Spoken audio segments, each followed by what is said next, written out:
दहेज देना यानी लड़का खरीद लेना, and I totally agree with that statement. मैंने एक रील देखी थी तो उसमें था कि हाँ, अगर हम दहेज दे रहे हैं तो हमने लड़का खरीद लिया, एंड मैं एग्री करती हूँ क्योंकि शॉप में भी हम यही करते हैं कि हमने अगर कोई भी सामान के लिए पैसे पे किए, मतलब वो सामान हमने खरीद लिया, अब हमारा है वो सामान, तो मतलब हमने वो खरीद लिया।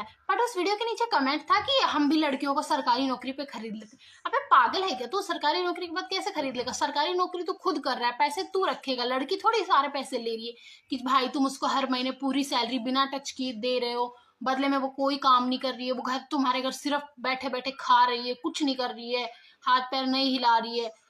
मतलब ठीक है, कोई सेंस है इस चीज का कि सरकारी नौकरी दे रहे हैं मतलब हम खरीद रहे हैं? तुम थोड़ी उस लड़की को नौकरी थोड़ी दे रहे हो, तुम खुद कमा रहे हो, खुद की तुम्हारी जिंदगी चलेगी, तुम अपने परिवार को पालोगे, अपने माँ बाप को, अपनी वाइफ को, अपने बच्चे को। और ठीक है, हम कह सकते हैं कि भाई लड़की भी अपने परिवार के लिए ला रही है, वो लड़की का कमाया हुआ नहीं है, वो उसके माँ बाप का कमाया हुआ। लड़की अपना सारा जीवन जो कमाएगी वो तुम्हारे ही घर में रखेगी, उसके बाद वो अपने माँ बाप को नहीं दे रही है कि भाई मैं दिन में 12 घंटे काम करती हूँ अपने ससुराल में। ऑब्वियस है कि 12 घंटे सभी करते हैं लेडीज वहाँ पे। वर्किंग वुमेन भी है तो वो 8-9 घंटे बाहर काम करेगी, फिर घर पे आके काम करेगी। बच्चों के बाद तो वो टाइम 12 घंटे से भी ज्यादा बढ़ जाता है।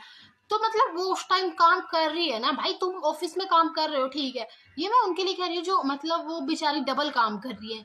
तो फिर तुम उसको सरकारी नौकरी से खरीद कैसे रहे हो? अगर वो हाउस वाइफ भी है तब भी वो अपने घर पे काम कर रही है ना 8-10 घंटे, तो खरीद थोड़ी रहे, तुमसे ज्यादा मेहनत कर रही है, बल्कि वो फिर भी तुम्हें पाल रही है।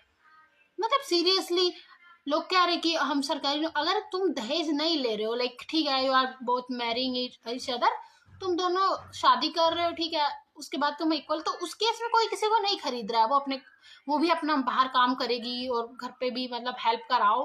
तो इक्वल चीजें होनी चाहिए ना, कि अगर ठीक है ऑफिस में काम कर रही है तो दोनों मिलके कर रहे हो चीजें, और अगर वो घर पे काम कर रही है तब भी उसको उसके काम की रिस्पेक्ट होनी चाहिए, क्योंकि वो लड़की करती है तुम्हारे काम की रिस्पेक्ट।